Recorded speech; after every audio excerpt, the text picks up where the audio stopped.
This incredible image was taken by a man named James Smart on a farm outside Simla, Colorado in 2015. Look at the size of the barn there.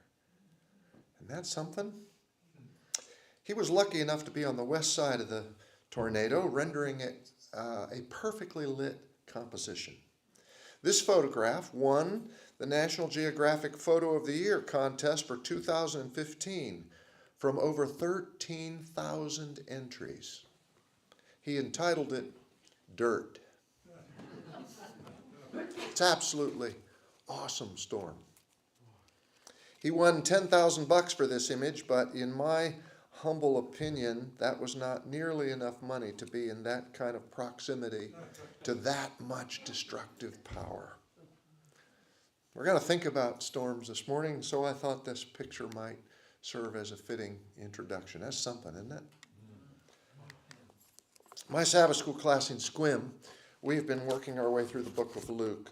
The older I get, the more I am just loving the Gospels, the story of Jesus. They're just wonderful. And a month or so ago, we came to this particular story in Luke, Jesus calming the storm. It's a story about how faith works, really. So last week, we all had a look at it in Squim. And because Colette sent me down here this week, I figured we might as well do the same thing here as well. Only we're not going to use Luke's telling of it. We're going to use Mark's. This particular story is told by all three synoptic authors, Matthew, Mark, and Luke. But Mark's version is the longest, and that's unusual. Mark's accounts are usually the shortest. He's the one who normally leaves out stuff that the others include. But in this case, Mark's telling is the longest, and he organizes it around 4 questions of faith asked in this story. So that's where we're going to go this morning.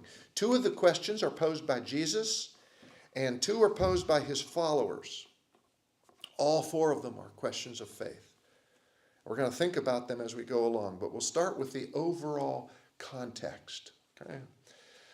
Most scholars say the book of Mark has a fairly simple outline.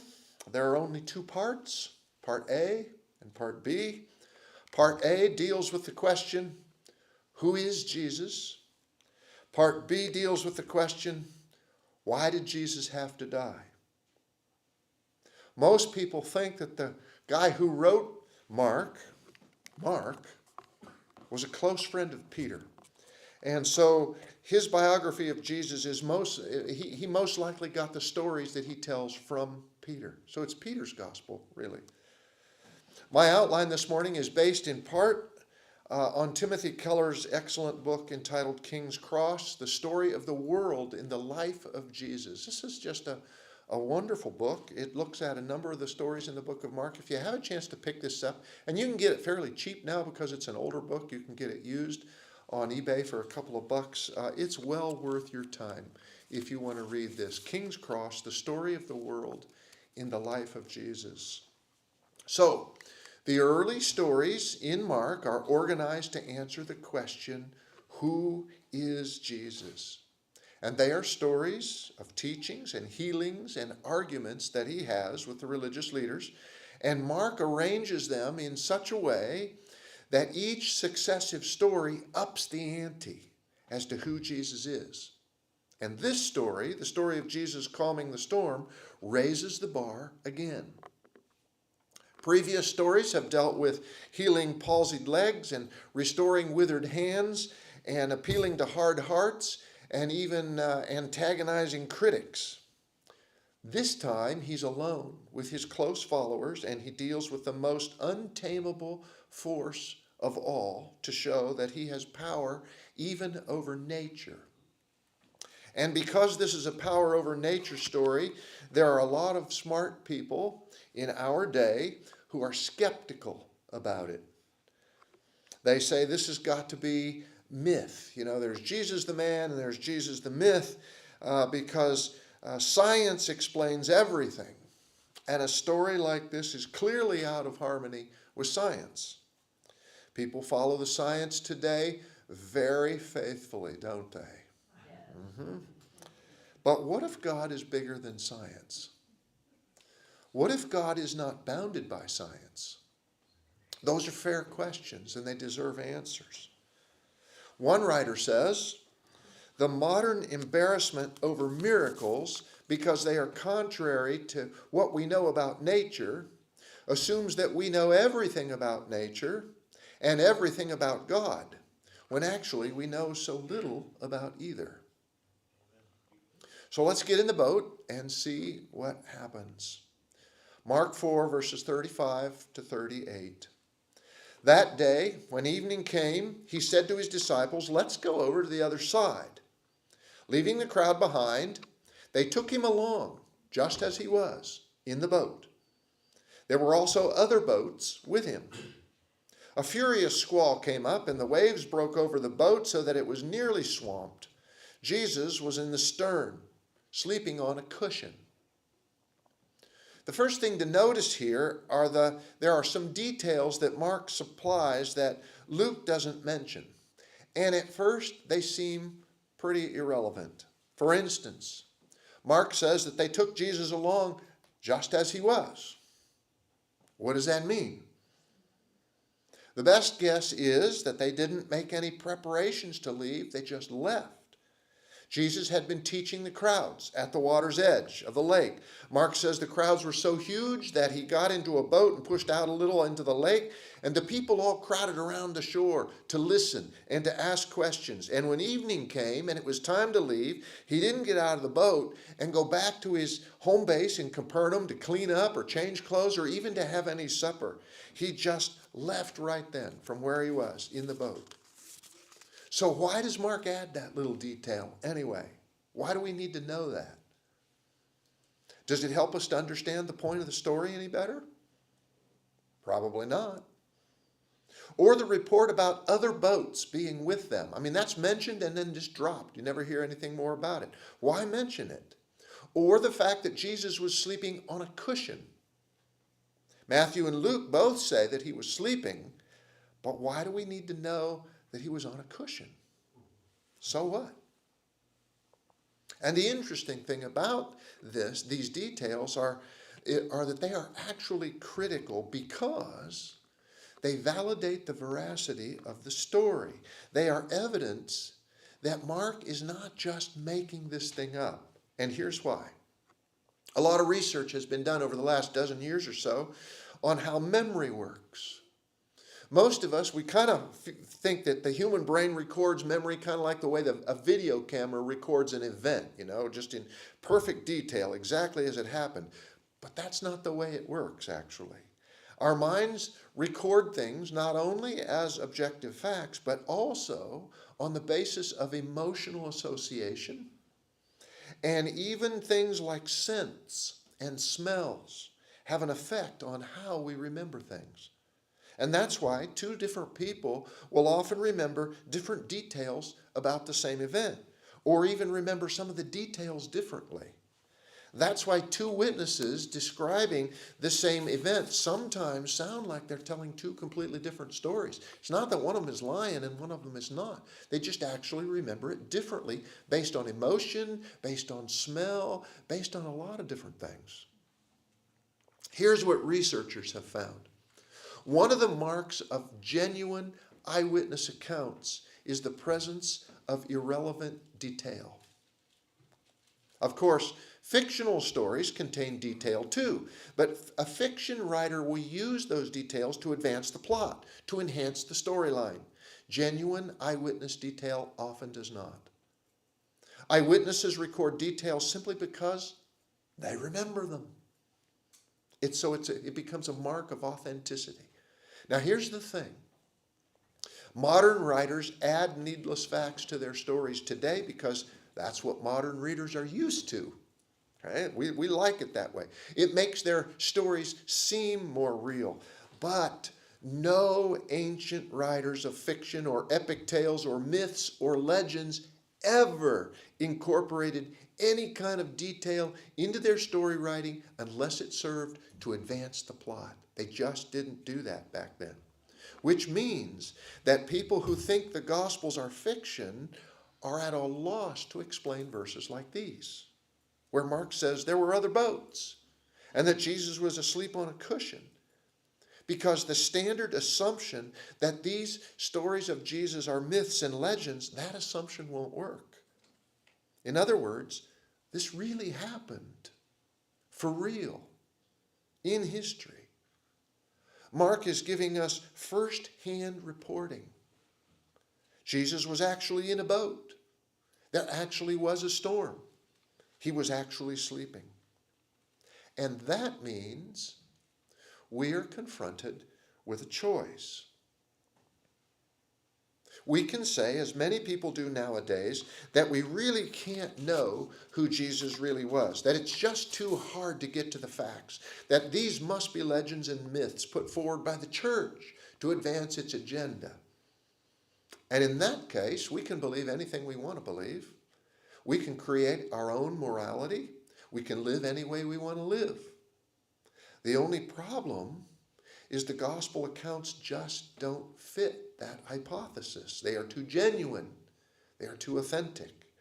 And so the other choice is to take Jesus as he is. And if we do, the question for us then becomes, then who is he for us? And in this story, Jesus is the one with infinite power because he rules even over nature. Verse 37 to 39. A furious squall came up, and the waves broke over the boat so that it was nearly swamped. The disciples woke him and said, "Teacher, don't you care if we drown?" He got up, rebuked the wind, and said to the waves, "Quiet, be still." Then the wind died down, and it was completely calm. Meteorologists say that the geography of this particular spot is perfect for producing squalls. The Sea of Galilee really isn't a sea at all. It's really a big lake. For comparison, it's about 8 times the size of Lake Crescent. So you can think about that. But the surface of the Sea of Galilee is low. It's about 700 feet below sea level. In fact, it's the lowest freshwater lake anywhere on Earth. If you know anything about elevation, you know that lower means hotter, especially in dry, arid climates. Think Death Valley, California. Lower is hotter. And 700 feet below sea level is pretty low. But that's not all. Just 30 miles to the northeast is Mount Hermon, which rises to 10,000 feet. That's twice as high as Mount Olympus. And just like Olympus, it's cold and snow-covered all year long. So in the summer, there's a constant process of the cold air coming down the slopes of Mount Hermon on top of the hot, moisture-laden air coming off the lake, and the result is some fairly spectacular weather. Big storms can come up quite fast. And by the way, I did a little research, if you want to call reading Google research. That's research today, isn't it? I did some on how much energy is released by an average summer thunderstorm. Just an average storm, okay? And I found out that the average summer thunderstorm packs as much power as a 20 kiloton nuclear bomb, right? That's the same size bomb that was dropped on Nagasaki at the end of World War II. That's the average thunderstorm. The article said that a large multi-cell thunderstorm can easily release up to 100 times that amount of energy. Imagine that. That's Encyclopedia Britannica, by the way. That's a lot of power. You remember the picture we started out with? The Bible says this was a particularly furious squall. That's one detail that does serve to advance the storyline. And it sweeps down off the mountain onto the lake, engulfing the boat. The skies get dark, lightning flashes, the temperature drops, the waves come up, and they are huge. In the boat are Jesus and his followers. And do you happen to remember what some of those followers, Andrew, Peter, James, Philip, John, do you remember what they did for a living? Yeah, they were fishermen. They were big, brawny, hardworking, hard-talking fishermen. Do you remember where they lived? Capernaum, right there on the north shore of the lake. So they are in home territory here. They have been fishing here since they were little kids on their dad's boat. They know this water. And they have been riding out storms on this lake their whole life. Nothing really scares these guys. But all of a sudden, here they are. And they have never seen a storm come up this fast or strike with such force as this storm. And maybe that's because this isn't just some big squall. Maybe this is a diabolical storm. The Greek word behind that term, furious, is seismos. And you know what word we get from that, don't you? Seismic. Some commentators say that maybe there is a satanic fury associated with this storm directed toward that boat and its precious cargo.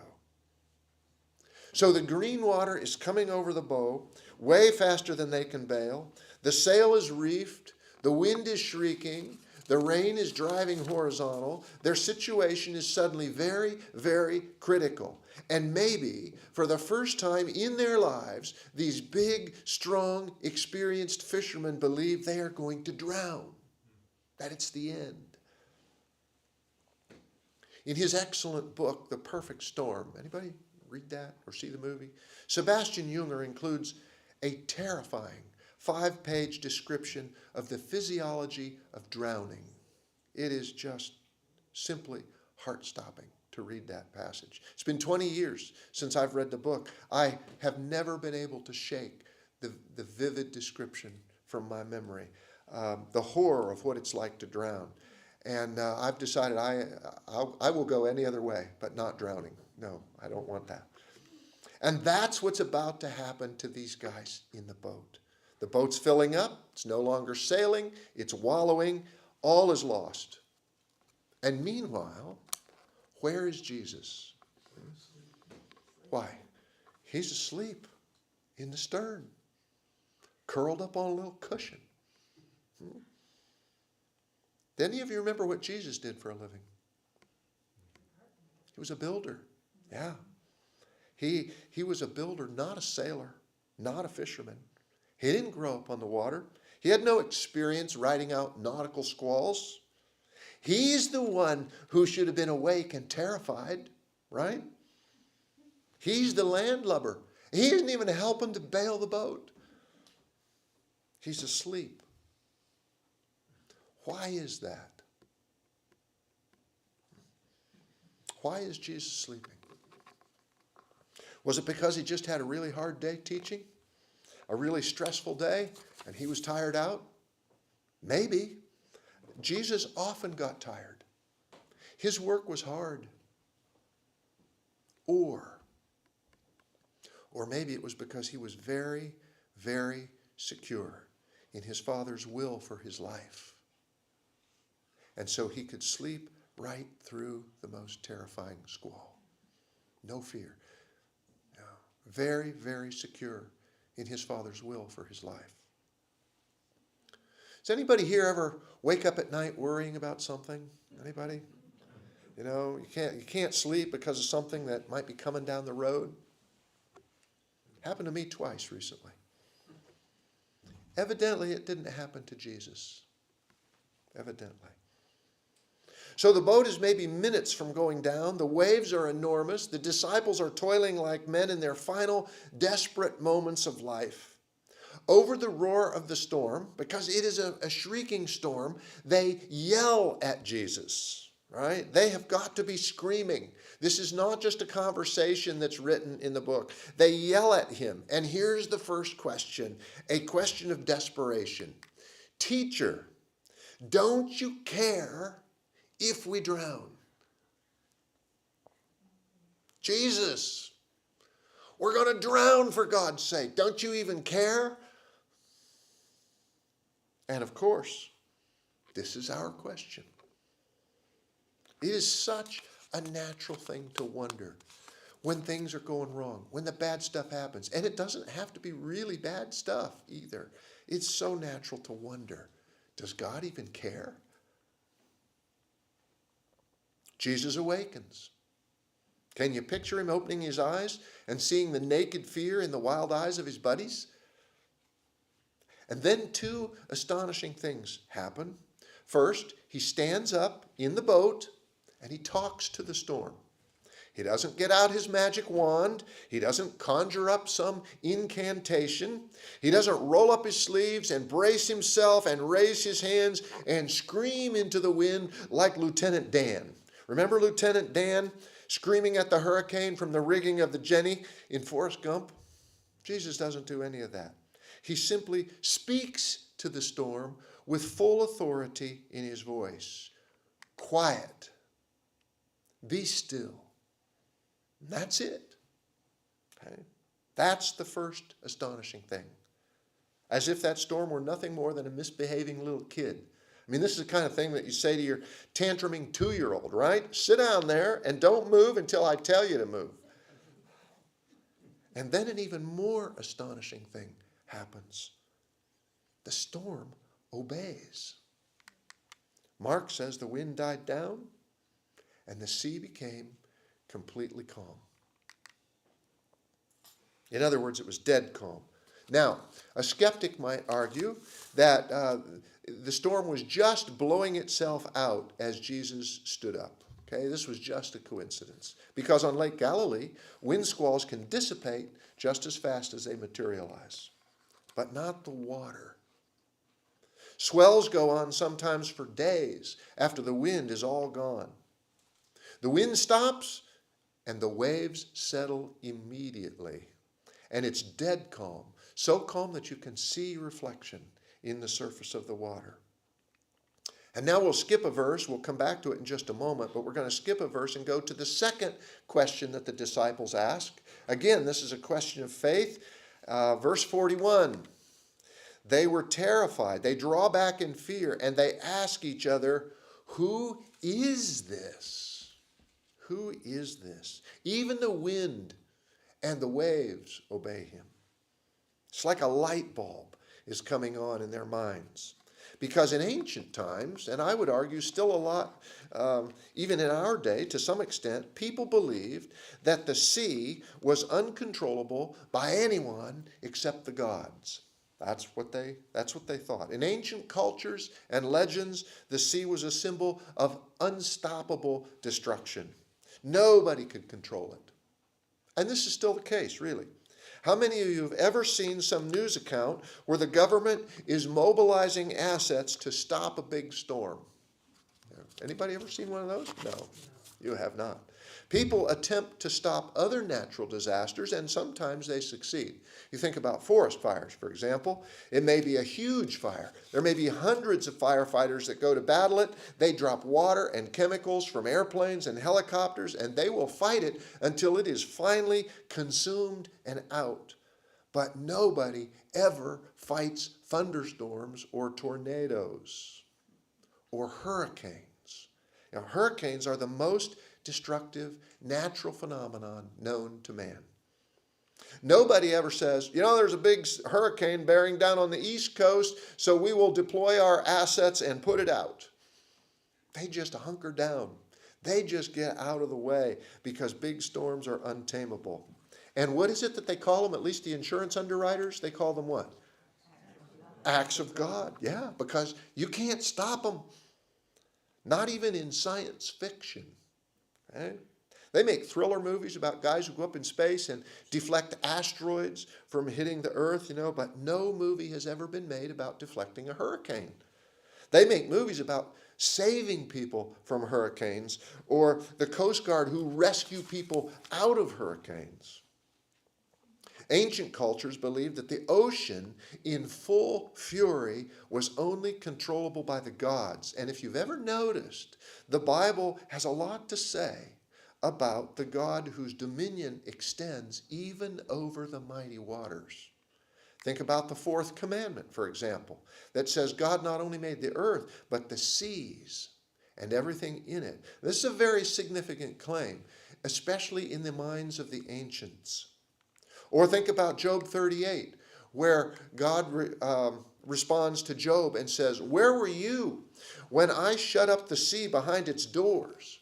when I fixed limits for it, when I said, this far you may come and no farther, here is where your proud waves halt. Or the beautiful promise he makes in Isaiah 43 to those that are willing to trust God. He says, fear not, I have redeemed you. When you pass through the waters, what? I will be with you. And when you pass through the rivers, they will not sweep over you. And the Psalms are full of this kind of dominion over the seas kind of claim. Psalm 107, for example, we have a hymn in our hymnal that's based on this psalm. It's known as the Navy hymn, and sometimes they'll sing it at Navy funerals. Others went down to the sea in ships. They were merchants on the mighty waters. They saw the works of the Lord, his wonderful deeds in the deep, for he spoke and stirred up the tempest that lifted high the seas. He stilled the storm to a whisper. The waves of the sea were calmed. And so, only God can stop a storm. But now what has just happened? Jesus has stopped the storm. He has just exercised power that only God possesses, which is, of course, unlimited power. And remember now, Jesus has not conjured the power. He has not said, in the name of, I command you to be still. Other miracle workers do that. They conjure. Other religious leaders do that. Jesus never says that. He uses his own authority. He is unique. By his actions, he is saying, I don't just have power, I am power, and anyone or anything in the whole universe that exercises power has it on loan from me. I am the source. That's a bold claim. And that means we are faced with the very same question the disciples asked. Who is this? You could argue, and many people do today, that this world and everything in it is just the result of some monumental storm, some big bang, that we're all just here by accident, the result of time and chance, of blind, violent, impersonal forces of nature. When you die, you turn to dust. That's it. Eventually the sun goes out. When it does, there won't be anyone left to remember anything you've done. So it doesn't really matter whether you're a cruel person or a kind person. And morality is just a human construct. So it really doesn't matter how you live. Or Jesus really is who he said he is. Amen. Jesus has power over the storm, and therefore he has power over our lives too. And when we find ourselves pummeled by the storms of life, he has everything we need. So it really does matter how we live. And we really have to choose between those two options which one we're going to go with. Now we're going to go back and look at the verse we skipped. These are the two middle questions of faith, the ones that Jesus asks. He said to his disciples, "Why were you so afraid? Do you still have no faith?" And they were terrified, it says. While the storm rages, the disciples are afraid. They think they're about to die. After the storm calms, what happens? Well, they are thankful and at peace, right? No. They are even more terrified. This is interesting. It got worse. The Greek word behind that word terrified in that verse in the NIV, there's actually three Greek words behind that word. Phobemi, phobia, mega. Right. Phobia means fear. There's two derivations of that word. And mega means what? Big. Megabucks, really big prize, right? Literally, the Bible says they feared a huge fear. They are more scared after the calm than when the storm was raging. What's going on here? Well, remember the question the disciples asked Jesus when they were sinking? They're panicked. They say, "Teacher, don't you care if we drown?" And the implication, of course, is that he doesn't. And who among us, if we are sincerely attempting to live a life of faith in a fallen world, hasn't felt this way at times? Everything seems to be going wrong. We can't figure it out. And worst of all, God, who we trust, seems to be checked out. Seems to be sleeping. At least he's not answering. This is a heart-wrenching question that they put to Jesus. It's as if they are saying, Jesus, you have gone to sleep on us in our time of greatest peril, when we need you the very most. How can you say you love us? If you really loved us, you wouldn't be letting this happen. This wouldn't be the end. And so Jesus calms the storm, and then he responds with a couple of questions of his own. We'll take them one at a time. First question, Jesus asks, why were you so afraid? There you go. Why were you so afraid? In other words, you should have known better, fellas. Your assumption is wrong. Actually, I do allow people that I love to go through storms. I do. Terrible storms even. But I still love them. So, you had no reason to panic. So why were they more terrified when the storm was over? Maybe because another light is coming on in their minds now. Jesus is even more unmanageable than a storm. The storm had immense power. It was uncontrollable. Jesus has more power than the storm. He's even more uncontrollable because he is God.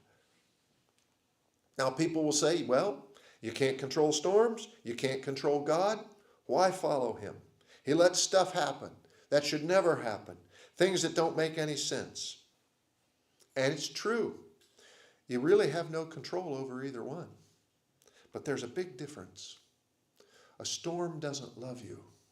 Okay? A storm is just blind physical force. Nature, contrary to what a lot of people think today, is not kind and gentle.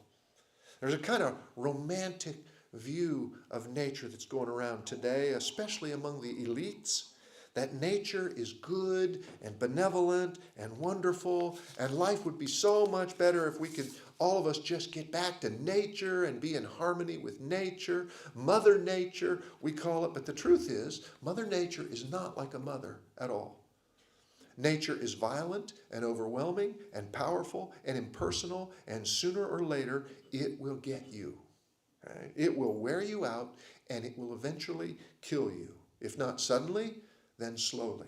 And all you need to understand that about nature is to visit a nursing home. That's all you need. But Jesus is more powerful than nature, and yet he loves us, and that makes all the difference.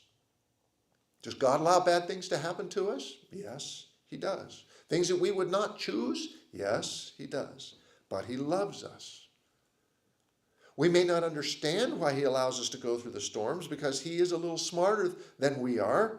He sees things with a little bit more clarity than we see them and from a little wider perspective, but he loves us. His power is unbounded, yet so is his wisdom and love. Nature doesn't care whether we live or die. Nature is cold, hard, and unfeeling, but Jesus is filled with untamable love for his people. So here's the question. If the disciples had really known who Jesus was and that he loved them, if they understood that, would they have panicked?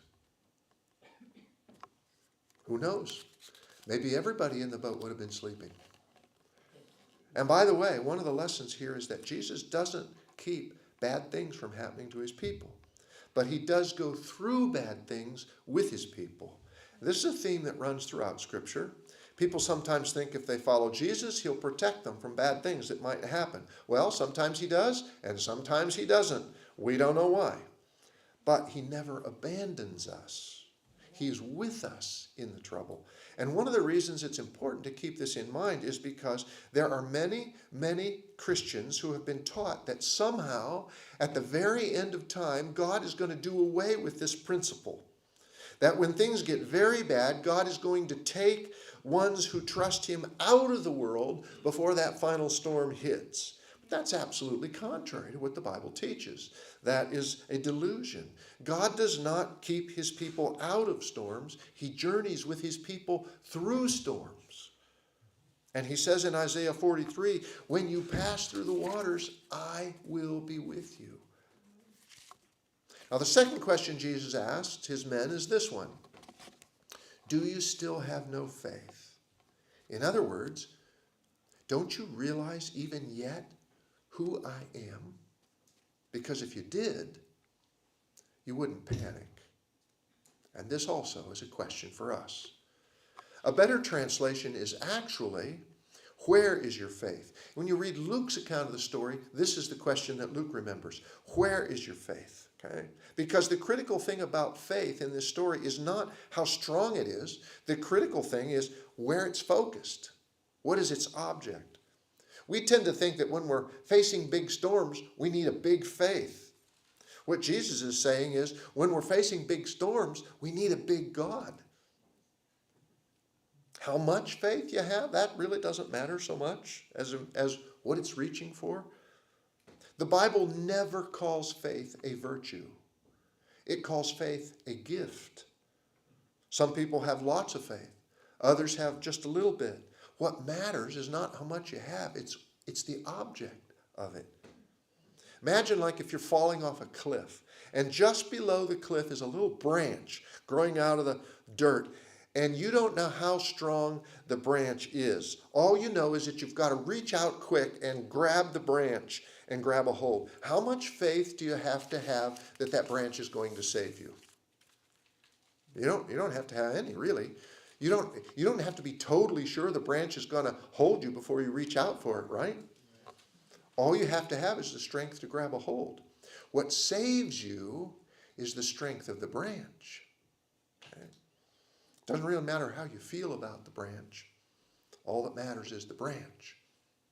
And the branch is Jesus. He is also the one who gives us faith. He is the author of it, the Bible says. It's not something we have to muster up on our own. It's something he gives us, little by little, as we see the evidences of who he is. That's why we can trust him. So that when faith seems difficult, the best thing is just to ask God for a little bit more of it. And he'll give it to us because he loves us. Now, there's one more thing that I'd like you to think about before we finish, and this is really the heart of the whole thing. So try to get this. You might be thinking, oh, that sounds pretty easy. Just trust Jesus. When the world is crashing down around, we can stay calm and serene. But you know, it's really tough to live that way, right? So, Mark has added one more thing to the telling of this story that can help us to know when things are going wrong that God still loves us. Remember, Mark is concerned with two primary questions. Who is Jesus? And why did he have to die? Why did he have to die? And Mark drops hints of this second question all through his gospel. And in the first part of the gospel, this whole story is one of those hints. Here's what I mean.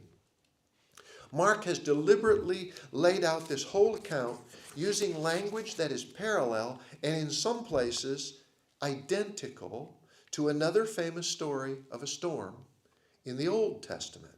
Anybody want to guess what the other story might be? The story of Jonah. That's right. Jonah was God's chosen spokesman near the end of the kingdom of Israel. And God had given him a special task to take a message from God to the wicked king of Nineveh, the capital of the Assyrian Empire. Jonah didn't want to go. You remember? So what did he do? He got on a boat and he tried to run away from God.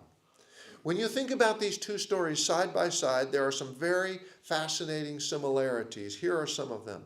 Both Jesus and Jonah got into a boat. Both Jesus and Jonah fell asleep as the boat sailed.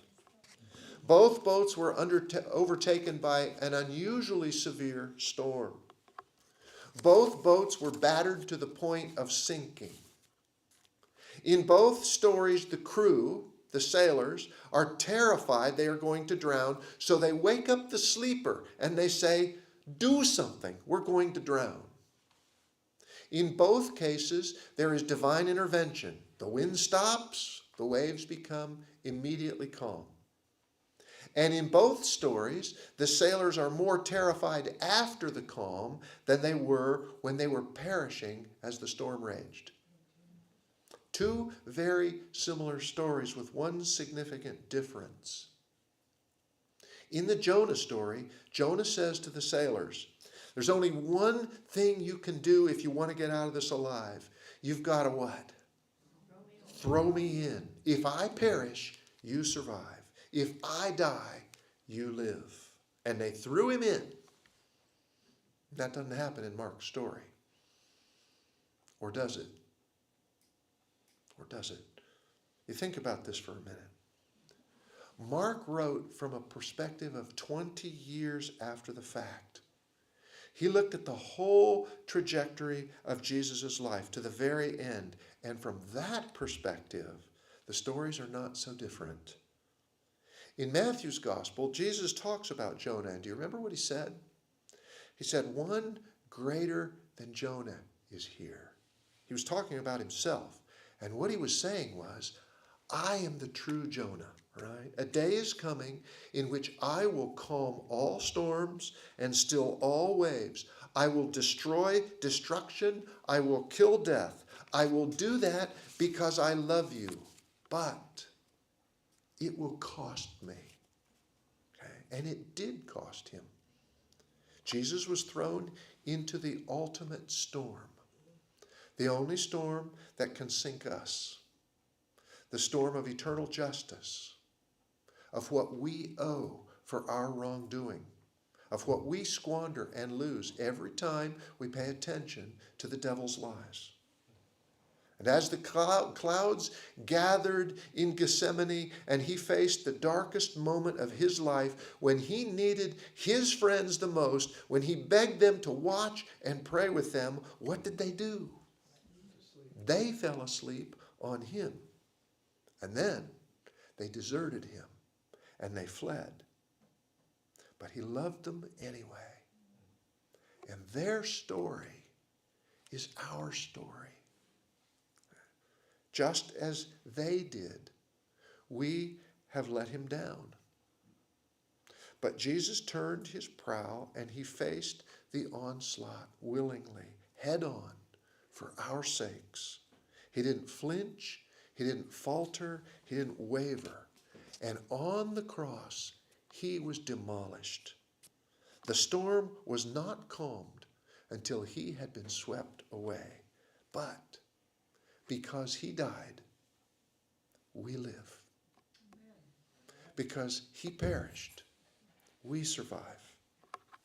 And to the degree that that truth is burned into our hearts, to the core of our being, we will know that he loves us no matter what.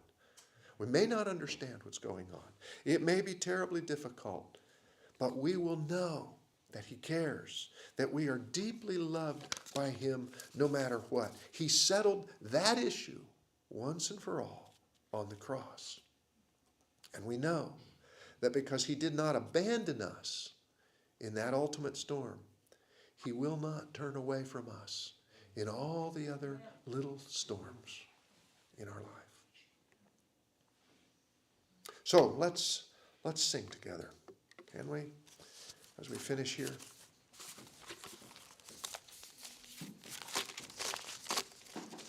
Come up, Monty, and help me.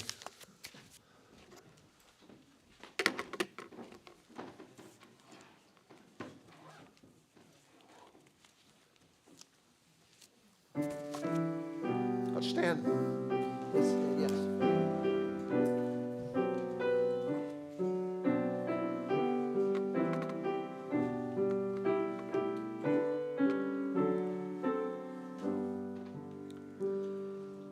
How firm a foundation, ye saints of the Lord, is laid for your faith in his excellent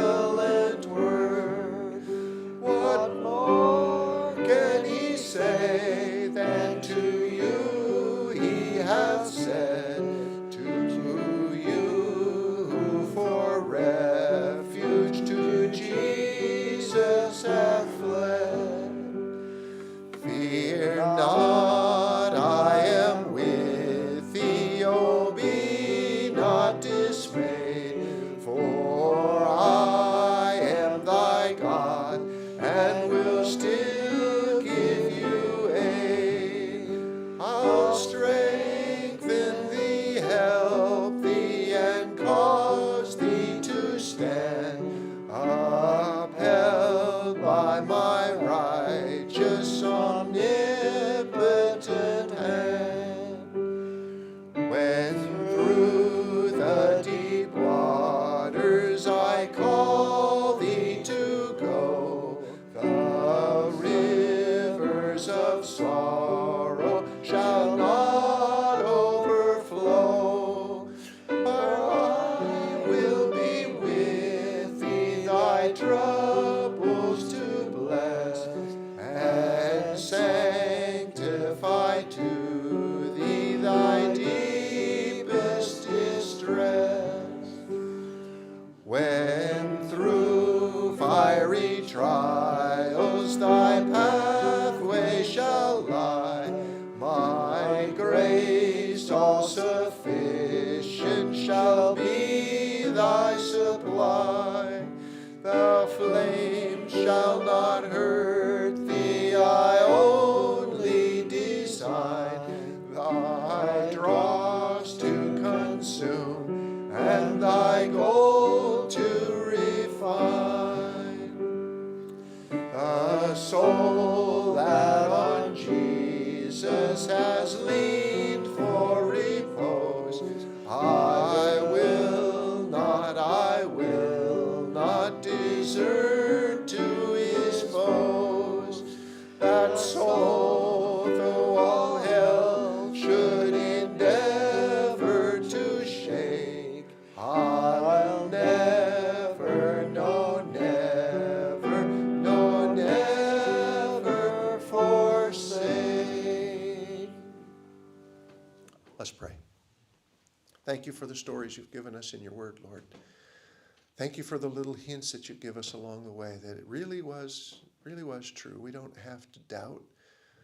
We live in the midst of a culture that seems to want to doubt and find all kinds of excuses not to trust you, but we choose to accept you for who you are. You are the King of glory. You are the ruler, and you have dominion over our lives. We willingly yield that to you. Thank you for the promises that you've given us, that no matter where you lead us, you will go with us. Even to the point of death, you will be there. And thank you so much for what you did for us on the cross. You have proved, you have settled in our minds once and for all that we are loved, that we are valuable by the King of the universe. Thank you. In your name we ask it. Amen. Amen.